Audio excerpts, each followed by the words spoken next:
We are going to, tonight is our annual budget meeting, so I will formally call the meeting to order and review the ground rules for this meeting. Oh, I'm gonna do roll call first, because we'll do roll first. Thank you. Let me fix my chair as well. Ford, here, Ince. Here. Drowsky. Bass. Here. Simmons. Here. Vega. Here. Here. Okay, Yeah. for our ground rules for tonight's meeting, so it's a special role in the governments of public schools, where we have this annual meeting.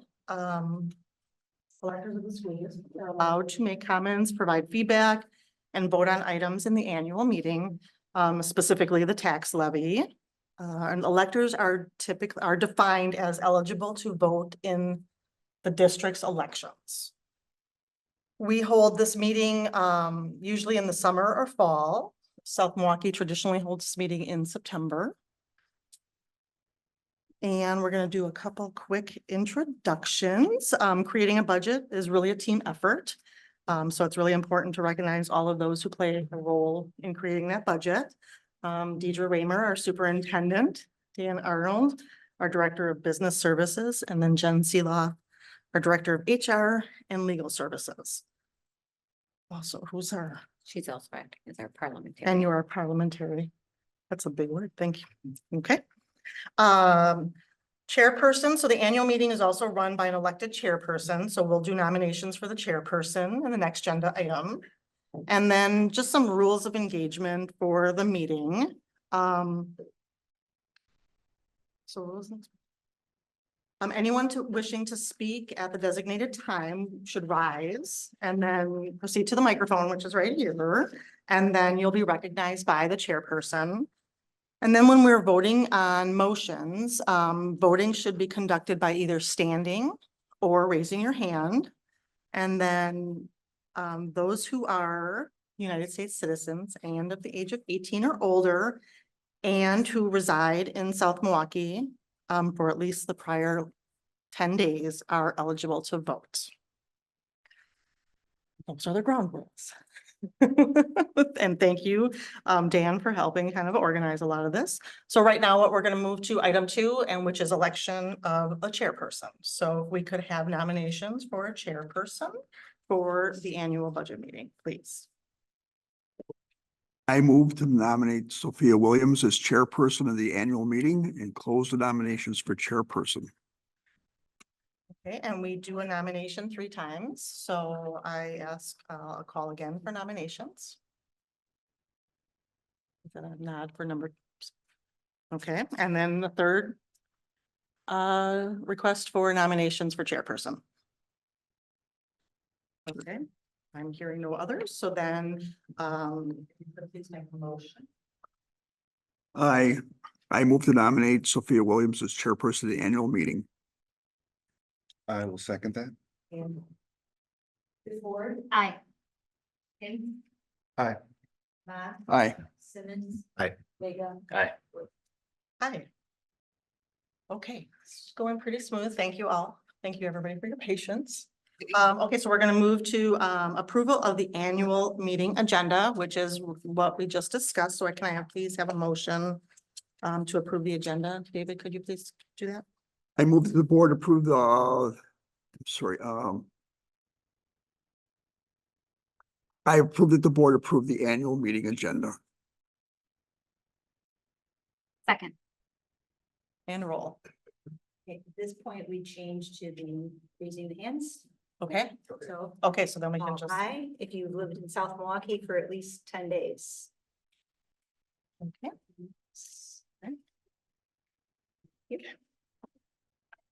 Andy, no laughing at our meeting. This is, we do this once a year. And so it's always a little. Okay, no, I saw you smiling. I was like, last year was kind of an interesting meeting because we all kind of. Okay, and thank you for that. And then we are going to move to budget introductions, and I'm going to hand off to our Director of Business Services, Dan. All right, thank you.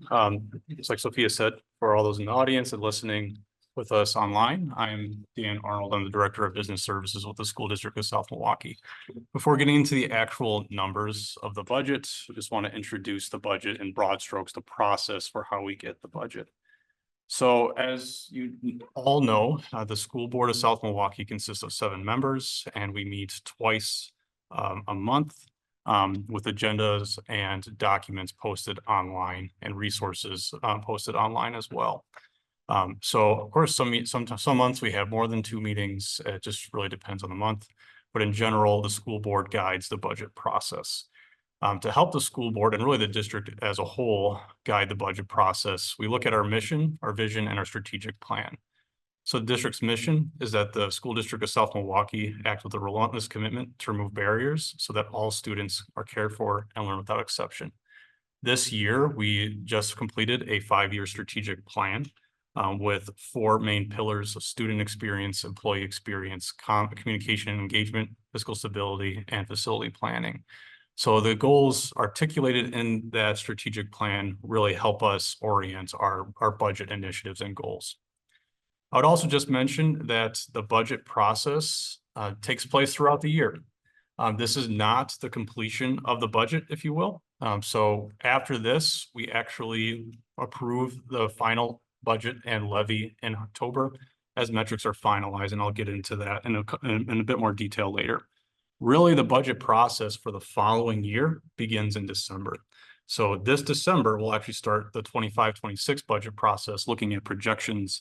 And then as we get into the winter months, we're going to look to finalize our staffing. And then we go from the broad strokes to the more narrow strokes, looking at the department budgets.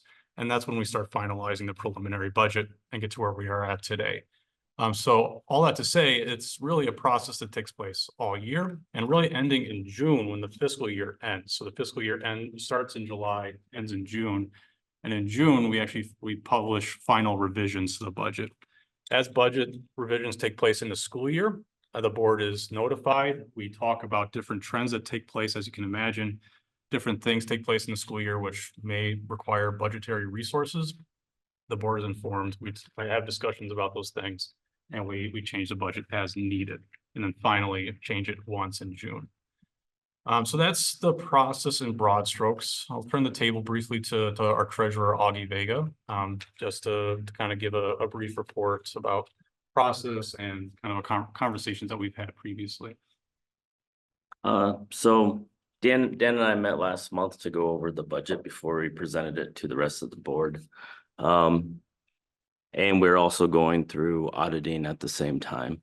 So there wasn't too much of a surprise, except for that during the audit, that audit team asked that we add more debt onto end of last year's debt instead of carrying it over into this year. Correct me if I'm. Yeah, so strictly speaking, wasn't necessarily debt. It was the way of coding health insurance costs. But essentially notifying that certain expenditures should be coded to last year as opposed to this year, as we sit here today. Yeah. And I know our goal was to try to get to 0 at the end of the year. That just quite didn't happen. But we were pretty close. I think the end result was like $350 some odd $1,000 around that ballpark. Not too bad from where we started at the beginning of the year. From there, we kind of went through the report. We as a board been discussing this budget for the last biennium, where we got $0 increase, and we knew that we're going to face tough times. So there's no surprises in the report. You guys, if you have any questions, you can ask Dan or I, but everything's pretty much in line that what we've been discussing the last couple of years. The other thing, the only 2 things that we really talked about further that I wanted to know from the report that wasn't in there, and I think Dan included it now, was now that the referendum has passed, and thank you to the community for passing that, when can we start planning? When can we start using those funds? And when does it actually come online? And he made all sense of that, and he can explain that further in his report. And then the other item was the mill rate. which ended up being lower than we had anticipated. So that's all good news as far as what the school district is doing for our community.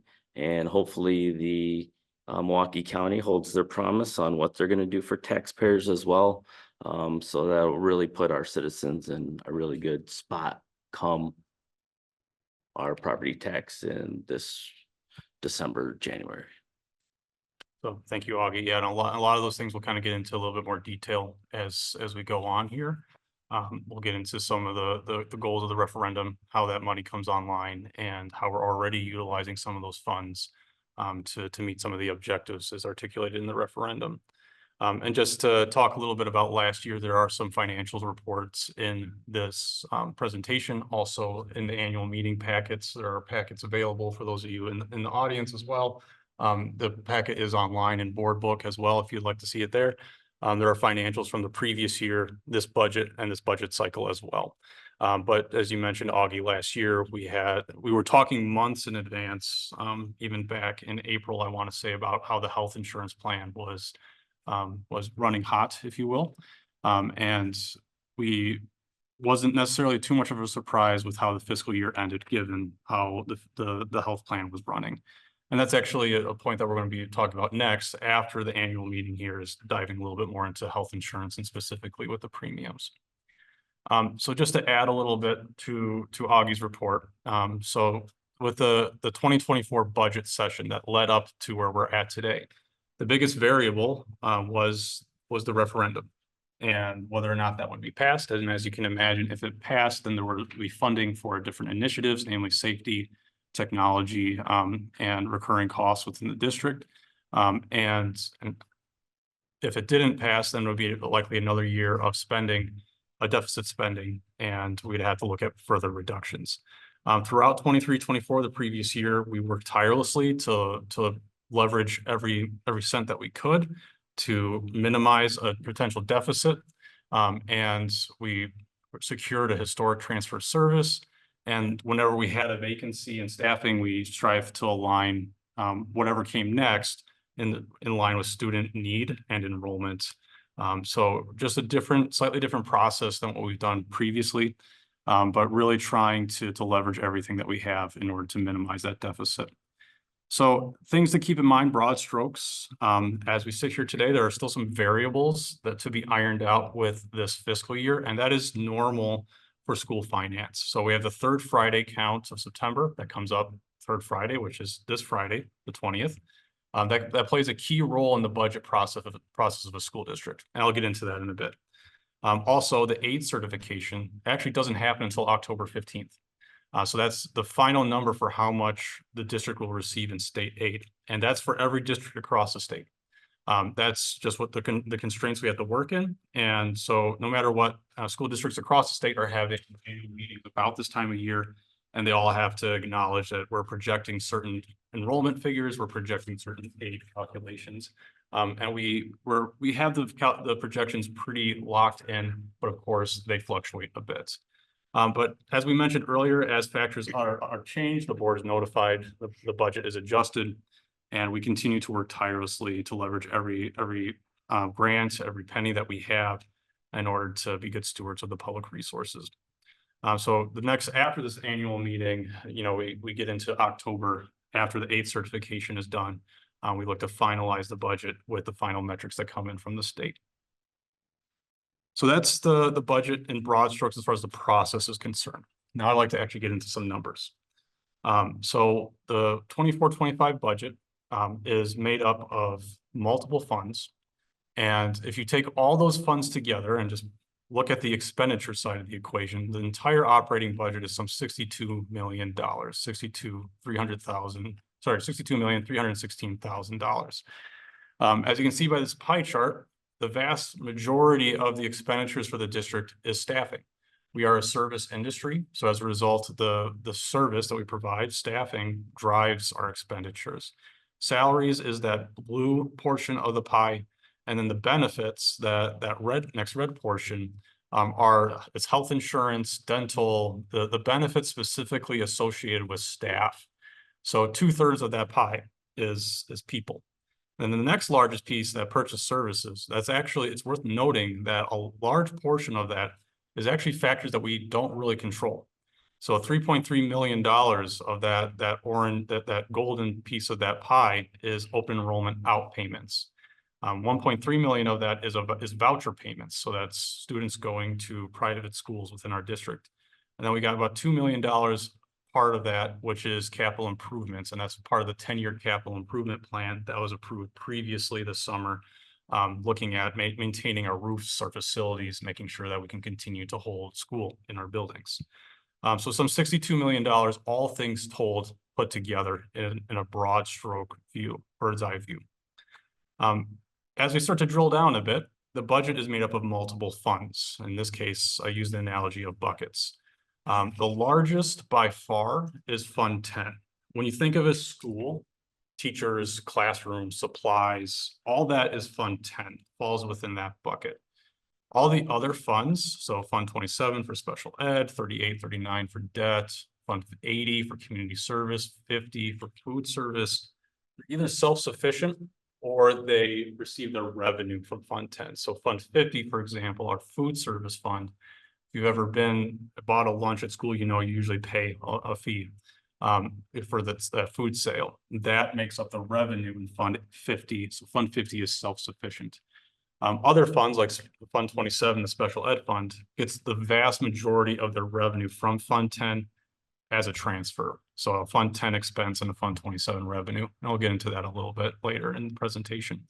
So when the lion's share of the budgeting and our discussions at the board level is on Fund 10, the general fund. When we look at Fund 10 revenues, and that's really what we try to balance against, we can look at different sources of revenue for Fund 10. Fund 10 revenues make up about $45 million of that $62 million budget. So again, the vast majority of the budget. Fund 10 revenues are made up primarily of these two blue pieces. You can see local sources there as the light blue.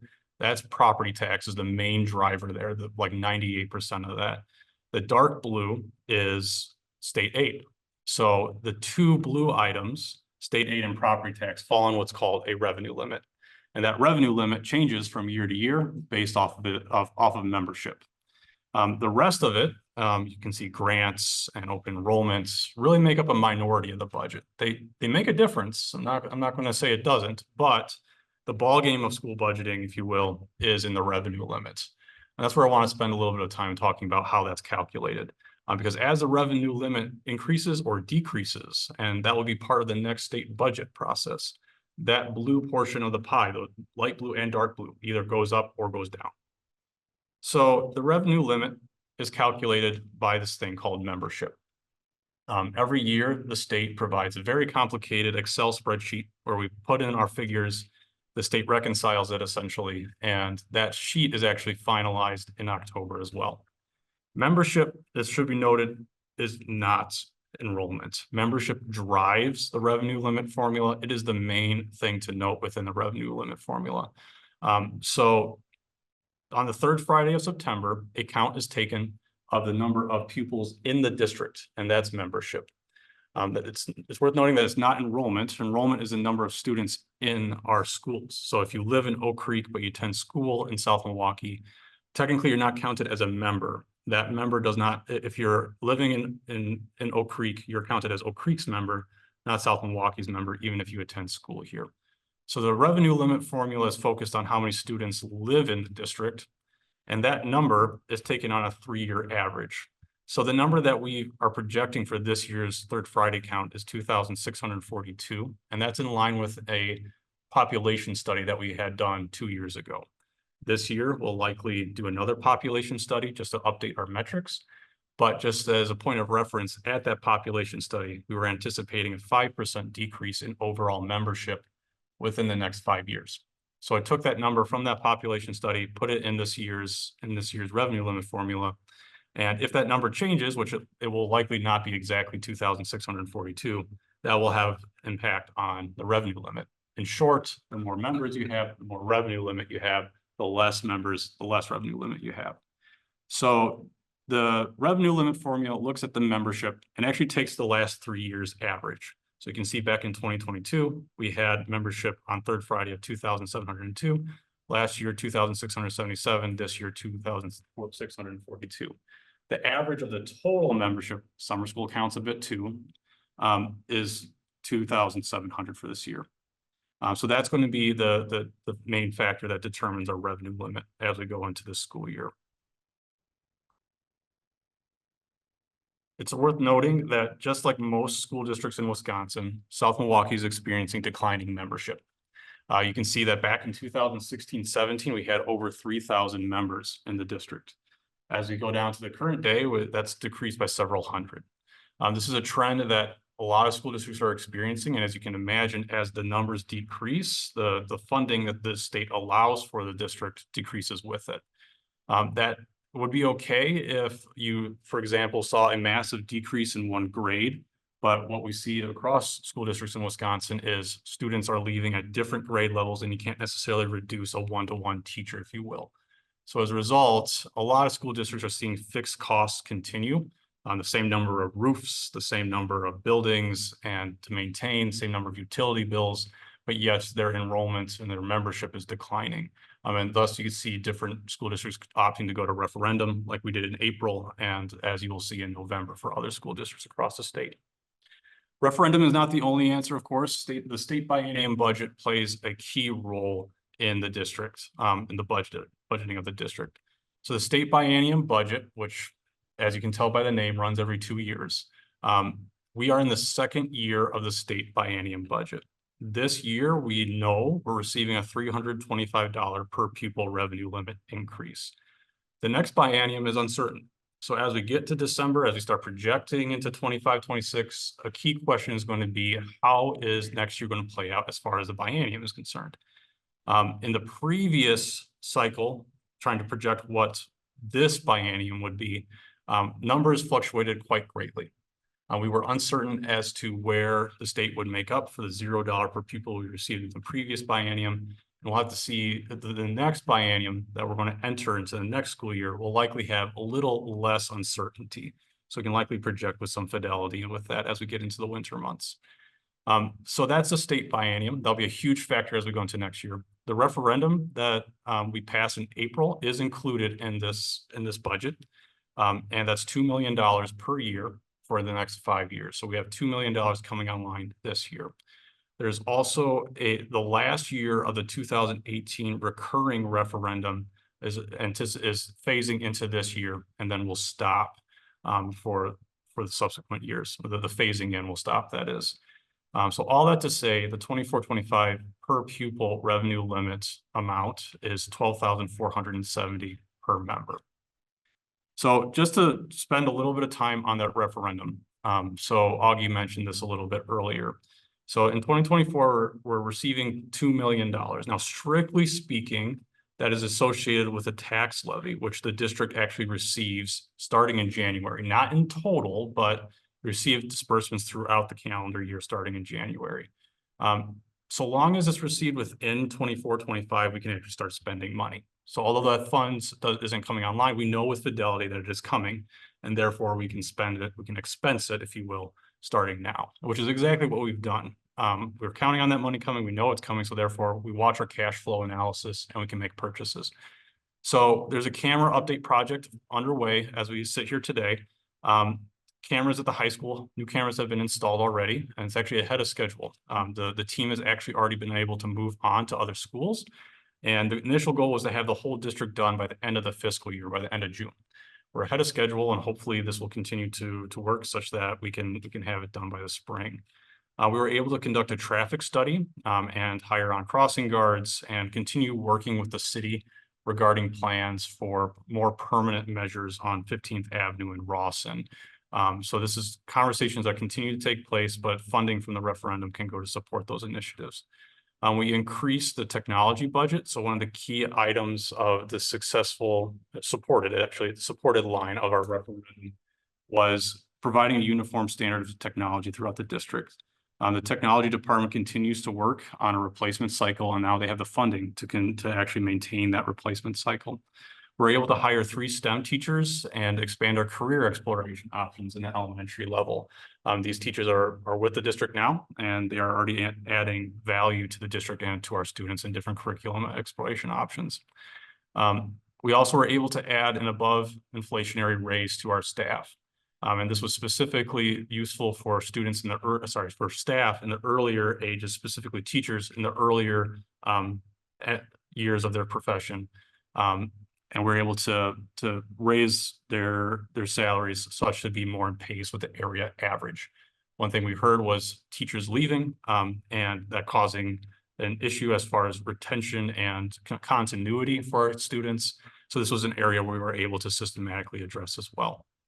So that's all in 2020, in the 24-25 budget specifically. So that's an aspect of the revenue limit. Like I mentioned earlier, the revenue limit is a very complicated formula. Essentially, you take that Excel sheet, you can break it down to this equation. So you take your 3-year membership average, 2,700 full-time equivalent members, multiply that by the district's revenue limit per pupil, 12,470. Then you take your one-time non-recurring exemptions, such as the referendum, and you add your recurring exemptions, such as the 2018 referendum, and then transfer of service, and you get your final revenue limit authority. So this year, our Fund 10 revenue limit authority, our revenue limit authority is $38,460,000. It's worth noting that the revenue limit kind of exists on a teeter-totter with state aid. So the state sets a ceiling, in this case, that $38,000 that we mentioned earlier. And if the state provides more state aid, then that's less property tax. But no matter what, that ceiling, that $38 million, the teeter-totter, if you will, is set in balance. So this was actually a key point that was discussed in the previous biennium budget, as the state provided more aid, but did not increase the revenue limit. So if you increase aid, but not increase that revenue limit, the property tax actually decreases, which is great for our residents. And I don't want to discourage that. It's just, it does not provide additional spendable dollars for school districts. And that was a point that was articulated earlier, the last biennium budget. So at this point, our aid estimate is $26 million. Our revenue limit tax estimate is $12,367,000. So as we get to October and we get that final aid estimate, if that revenue limit stays exactly where we're at, you could imagine those two equating to each other as on a teeter-totter. So as far as the actual numbers are concerned, and there's detailed breakdowns within the annual meeting packets available to the public. But essentially, we're looking at a balanced budget for Fund 10, which is really exciting. So if you compare it to last year, you can see that we had ESSER funds last year, those have fallen off, and we also had increased expenditures with our health plan. So as the health plan stabilizes and as ESSER is replaced by a referendum, we can more accurately predict where we're going to land this year. And at this point, we have a balanced budget in line with meeting our objectives with the referendum and our strategic plan. And that's the Fund 10 side. For Fund 27, and again, that's a special ed fund. So we're looking at expenditures totaling some $8.4 million. All expenditures within Fund 27 must go to meet the needs of individualized education plans. So the fund must be balanced, and the vast majority of the revenue within Fund 27 comes from a transfer from Fund 10. You can see that on the revenue side, the Fund 10 transfer is a little less than $5.6 million. So that drives, so as we get into the next biennium cycle, there'll be a lot of discussion as to what happens with special ed reimbursement. That affects that transfer line. So essentially, as the reimbursement rate goes up, next year's transfer is potentially decreased. So just a point to point out for next year's budget cycle here, but we are looking at a balanced budget in Fund 27.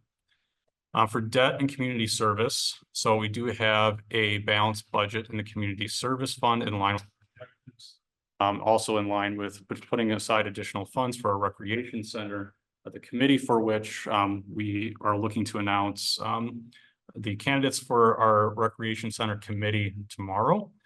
So thank you to all those in the community who applied. I'm very excited about that process. And on the debt service side, you can actually see the key difference in the debt service as was articulated in the referendum. So we had about $2 million of energy efficiency debt going away this year as compared to last year. So in the last year's revenue for debts, you can see there's $3.5 million for revenue for debt last year. And the vast majority of that was levied for. And then in this year, you can see it's $500,000. And that's the direct result of energy efficiency debt going away. So you can imagine that goes away and the referendum replaces it within the tax levy. So just, again, just proof that that metric is happening within our financials. So then we get to what I would argue is probably for our residents and those listening to the meeting, probably one of the more interesting parts of the annual meeting, and that is the tax projection and mill rates. So with all the equations and all the Excel sheets that we use in school finance, calculating the mill rate's actually one of the more simple equations. And just to take a step back, that mill rate, that is the rate per $1,000 of property value that a home is taxed in South Milwaukee for the school district portion of the property tax. And it's worth noting and emphasizing there are other aspects on the school district, other aspects on the property bill which have nothing to do with the school district and which we have no control over and no influence over whatsoever. So when we're talking about the mill rate specifically here, we're talking about the school district portion of the property tax bill. So the way you calculate the mill rate is you take the aspects within the revenue limit, that is the Fund 10 levy and the debt service levy, Fund 38. You add those together, and then you add aspects that are outside the revenue limit, namely Fund 80, the Community Service Fund.